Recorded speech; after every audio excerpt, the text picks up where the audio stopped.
Today we're facing a long-time critical issue in our Cincinnati area, which is the public schools and the funding of the public schools. I won't steal our new president of the Cincinnati School Board's thunder, because she's going to really tell us why we should support the school board. But I think one of the things she'll tell you is it's one of the most misunderstood revenue in terms of how we support the public schools. I think the average citizen really doesn't understand the whole funding of the public schools, and that's part of the problem with passing a levy.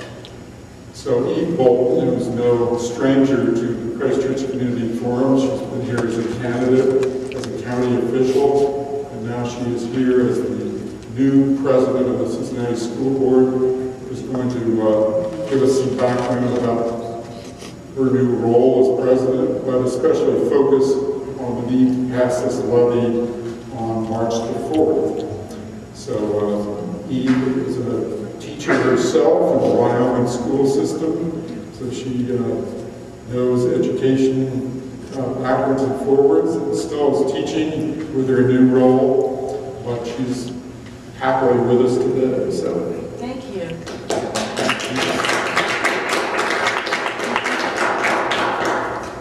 Yeah, I think I have a unique opportunity as president of the Cincinnati School Board, because while I'm president of the Cincinnati School Board, I am also president of the Wyoming Education Association, which is the teachers union.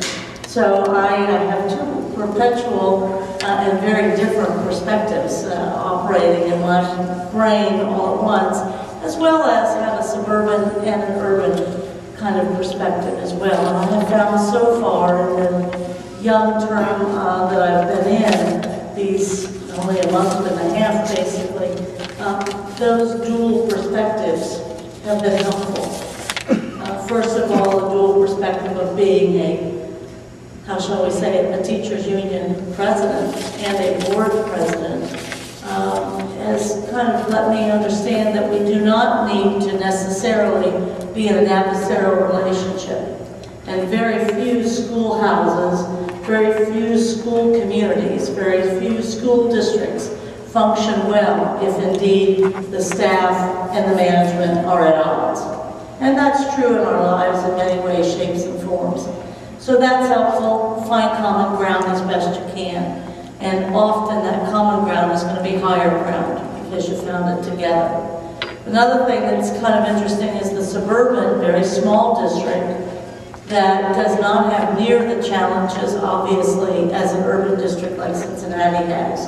So teaching in Wyoming for 35 years has allowed me to understand how suburban districts function and how as well, not only do they function, but the different choices that are made there versus the kinds of choices and challenges that you'll find in an urban district. Now, at heart, I'm Cincinnati Public from the standpoint that I went to school K-12 in Cincinnati Public. I went to Sailor Park Elementary, College Hill Elementary, Schwab Junior High School, and Aiken High School. Now, having said that, one of the interesting things I think about what I know about Cincinnati Public is that virtually all of the schools that I attended now do not receive excellent ratings. When I went there, and when I was a part of Cincinnati Public was judged probably one of the 2 or 3, maybe 5 best urban districts in the country. The biggest challenge that we have domestically, probably as you know, is a health care issue and how to afford it, because not only do we have difficult times finding the money, but in health care we also have realized that health care costs are now determining when people retire. Okay. Health care costs are now determining what wage increases and salary increases are going to be, and that's one of the reasons that wages and salaries are flattened. I can't do anything about health care, but as president of the Cincinnati School Board, I can do something about what I think is the second biggest challenge domestically, in our country, and that is revitalizing the giant urban school districts. When people talk about public education failing, they really are probably talking about urban schools. They probably are not talking about suburban schools. Matter of fact, if you do a study, even of urban schools in 1941, when we went to World War II, and now, 2007, you would be surprised at the dropout rate in 41 versus now. You'd be surprised at the literacy rate in 1941 versus now. You'd be surprised at the quality and the standard of curriculum. Because one of the great legends out there now is that schools were wonderful then, and they are not wonderful now. That's not necessarily the case. Our expectations have increased and increased and increased in public education, probably since my generation started to go to school. When my generation went to school, kind of the baby boomers, if you will, we got stuck with new math, because we had to beat the Soviets and we had to get to the moon or someplace. Who knows where we were supposed to go? But you were doing, as a little third grader, you were doing it for your country when you studied math. Lots of pressure has been placed on us. Urban schools now are also extensions, as you know, of family. It's very hard in most urban schools to even start the school day without universal breakfast. 65% of the children that go to Cincinnati Public are described and categorized by the state of Ohio as economically disadvantaged. Now that's fairly disheartening and a heck of a challenge. When I teach, I don't look at 65% of the kids in each of my classrooms as being economically disadvantaged. They are advantaged. And even though, believe it or not, Wyoming is the most diverse of the suburban school districts in the state of Ohio, in the top 10, which is kind of interesting and so many people don't know, it doesn't nearly obviously compare when you look at the economically disadvantaged level. One of the things that you need to be aware of, and I think all of you are, because I see an awful lot of familiar faces that care about Cincinnati Public here, and I appreciate that. One of the things you have to be aware of is that we need to do a better job of not just talking in terms of the racial gap that exists, and that is called the achievement gap. The true achievement gap in Cincinnati Public, as well as Wyoming, is an economic gap. You have to kind of grasp that if you actually did a study of which children are succeeding, which ones are achieving, which ones are, nailing those, I think, ridiculous state tests that frankly drive curriculum down, they don't drive curriculum up. Matter of fact, it's an embarrassment. If you were a teacher, how would you like to stand up and try to get kids excited about the state curriculum? I mean, it's really very boring. It's non-sequential, makes no sense. No wonder they hate it. I mean, seriously, I believe the public actually thinks that the state curriculum is a great standard to rise to. It isn't. It is a standard that we have to live by and play by because of the marketplace. And it's unfortunate. I think when I was here running for school board, I told you that one of the things I'm very worried about is the fact that a place like Walnut, now keep in mind I'm an AP graduate and I teach in Wyoming. So when I say Walnut Hills, I've always thought of that as the enemy, if you will. But now I gotta be a protector and I've gotta be an advocate. But the reality is this, Walnut Hills adjusted their curriculum to the state social studies curriculum. They will not remain number one. They will not. They did it 3 years ago in order that they would continue to achieve on the tests. Wyoming High School didn't do that in social studies. Because you won't stay number one if you live by that state curriculum. But here's the paradox. If you don't do those tests correctly, and your children, your best, highest achieving and lowest achieving students, don't do their absolute best on those tests, taxpayers come back, say, ooh, you're not doing very well on a report card. And here's what we've now found out, and I think this is the best thing that's happened to urban schools in a long time.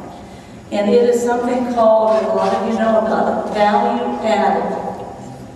We have spent, and you'll remember this, when we had in our school district, we had the toughest and the best superintendent for whom I ever worked. His name was Dr. Gary Payne, and he told us 1,000 years ago, this is where we're going, none of us want to go there, but we're going to at least have to do well on these tests. This one they did proficiencies, not the achievement tests.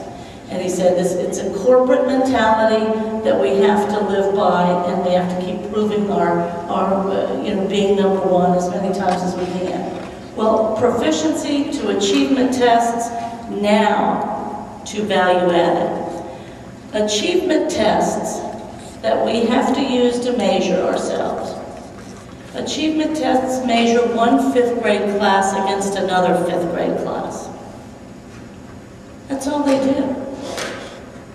On a given day, in a given year. And I can tell you, after 35 years, there's some classes that are really outstanding, and there are some classes that aren't. But it doesn't mean that much. Here's the difference between achievement and growth. Value added, which is the new thing, and it is now state mandated. It says, we're not going to just compare this 5th grade against this 5th grade in this particular couple of years and then rate your school on their performance, their achievement. We are going to use tests, a myriad of tests, a number of different tests, to really try to figure out how much growth that child should have in a given year. Not that 5th grade achieving, but each individual child's growth.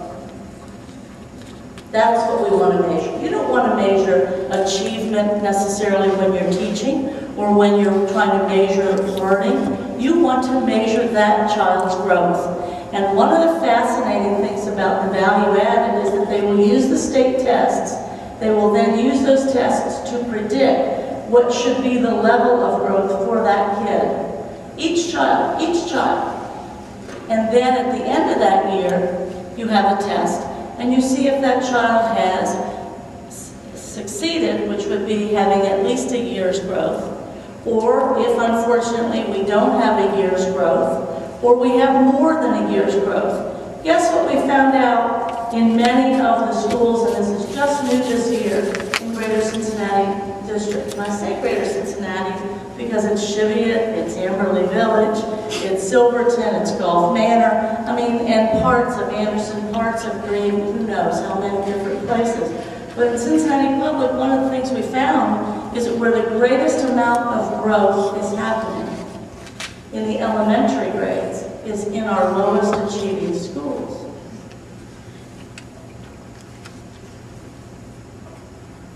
Why is that? Because those kids come in at such a challenge level that when you have a year or more, and in many of these places, more than a year's growth, it is remarkable, but it's happening in so many of our schools. So now we have a new measurement that will also allow us to not only go back to what school is about, which is each individual child, but will also allow us to see the success and the degree of success teachers are having with certain kids, and particularly in a school. You'll be able to see when a school looks at their grades, and their value-added scores, and they see the growth. Gosh, this is kind of interesting. This is working, this isn't working, and this is working better than most. We'll be able to evaluate those things. So value-add is the newest piece that we can put in. And finally, as we look at public education, as you know, the biggest problem is just making sure, in the state of Ohio especially, the way we fund education has been judged for over a decade to be unconstitutional. We haven't fixed it, we haven't changed it. I don't mind, because I've taught in Wyoming 1,000 years, the idea, the mantra to be accountable to the taxpayers and show your wares. My problem with that, though, is that it's very difficult in an urban setting to show the real wares, and that's one of the reasons I like value added. I think you're going to, the more we know about it, we're going to see that the teachers are doing a pretty darn good job considering the challenges that they face. Now, in this district, I know all of you know, we had a major shift on the school board. And it happened because 3 people got elected. 2 wonderful people were retiring, Governor Gilligan and Dr. Florence Newell. And Rick Williams was up for re-election. He was the only incumbent up for re-election. He was defeated. Now, only I think because he was an incumbent. And there was such anger and frustration, if you will, at the board, that that's part of the reason that the levy failed as well. That levy in November was doomed the minute that one school board member said, "Oh, we're surprised we have a $72 million deficit next year."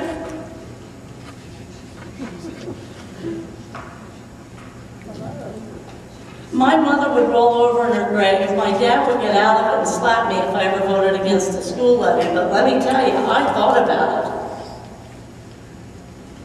You cannot be so untrustworthy or so unvigilant as to be surprised about a $72 million deficit the next year.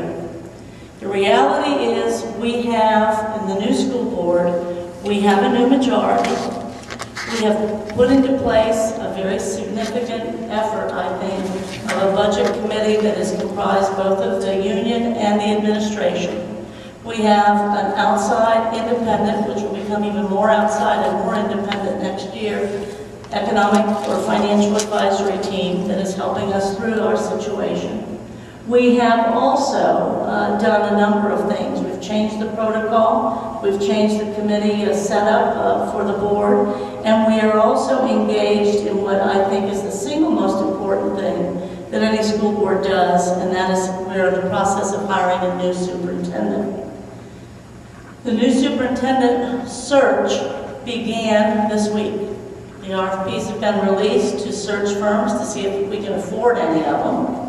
And we hope we'll be able to at least afford pieces of what they offer us and are able to pay for. We also have started a public engagement process, which began last night with young professionals and will really hit the road on Saturday at the neighborhood summit. And we also are beginning to have an engagement process in every one of our schoolhouses of staff and children as to what they would want in a new educational leader. The board has determined that it can be a traditional one or a non-traditional one. We've left that open. It is a nationwide search for a world-class leader. Besides having this extensive